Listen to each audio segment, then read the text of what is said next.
কি হাস্যকর দুনিয়ায় আমরা আছি। আপনি তো বিচার চাবেন না, আপনি এখন বিচার করার জায়গায় আছেন। আপনি বলবেন যে কিভাবে বিচার হবে, শুধু তদন্ত কমিটি গঠন করে তারপরে 5 দিন পরে রিপোর্ট দিবেন যে উনি হঠাৎ করে যৌথ বাহিনী দেখে ভয়ে মারা গিয়েছেন। এই টাইপের আওয়ামী ফ্যাসিস্ট রিপোর্ট আমরা দেখতে চাই না, এটা প্রপার তদন্ত দেখতে চাই।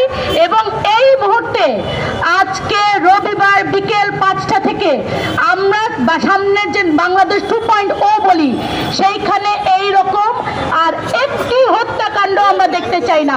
সে চাঁদাবাজ হোক, সে খুনি হোক, আর যাই হোক, যখনই আইন শৃঙ্খলা বাহিনীর হাতে চলে যাবে তার একটা ইনহেরেন্ট প্রোটেকশন থাকতে হবে।